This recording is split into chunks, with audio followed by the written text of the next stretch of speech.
The hardware supplies like sand, sawdust, gravel, these can be mixed into paint to create a heavily textured surface. This can be especially effective when creating a painting with a more industrial or the rough-hewn look. Next is the texture for texture.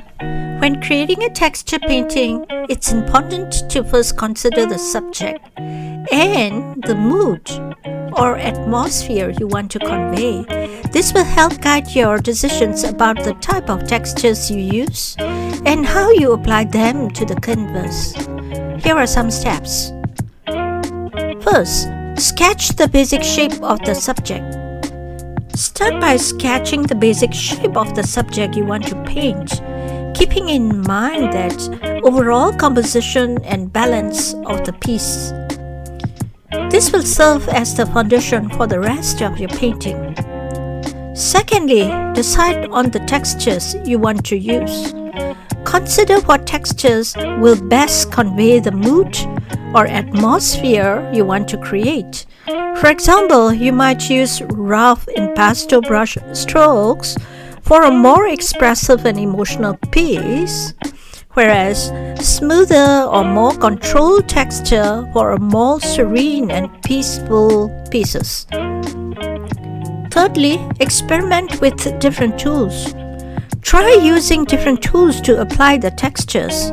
Palette knife or brush, or even with your fingers or your comb or toothbrush or whatsoever available which is appropriate for your texture creation.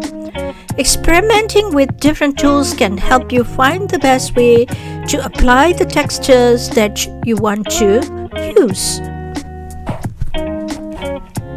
So, be bold, be strong, be creative.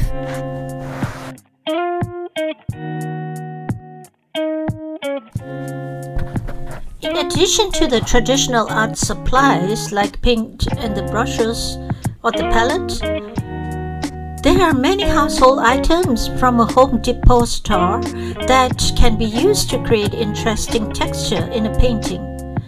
Few examples I have told you before is sandpaper.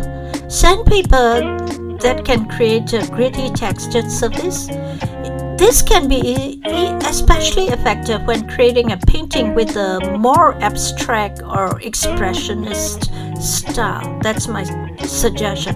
But you can be creative of your own. Next, most of the people use the sponge. The sponge can be used to apply paint in a variety of ways, creating different textures on the canvas. For example, a kitchen sponge can be used to create a mottled organic texture, while a sea sponge can be used to create a more delicate, lacy texture. Likewise, there are combs, toothbrush, even bubble wrap or the plastic sheets or the packing papers. These all can be used to create the unique textures in a painting. Just experiment it and you will find fun way to add variety and interest to your artworks. Home Depot stores carry a variety of textured rollers that can be used to apply paint to the canvas. These rollers can create a repeating pattern, adding interest and depth to the painting. Just remember, the most important thing is to experiment and have fun with different textures and materials. Be bold, be creative. I'll be with you all along your way. Let's do it!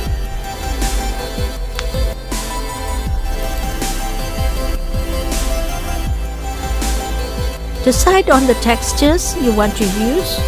Consider what kind of textures will best convey the mood or atmosphere you want to create.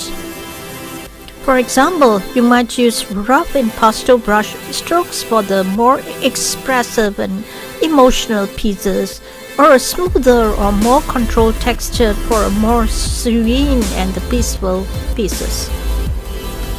Then, experiment with different tools. Try using different tools to apply the textures. such as palette knife or brush or even with your fingers. Some people use the comb, some people use the rulers. Whatever the tools that it is effective for your texture creations, then do it. That is the creativity. Be creative, be bold, be strong. You'll get it.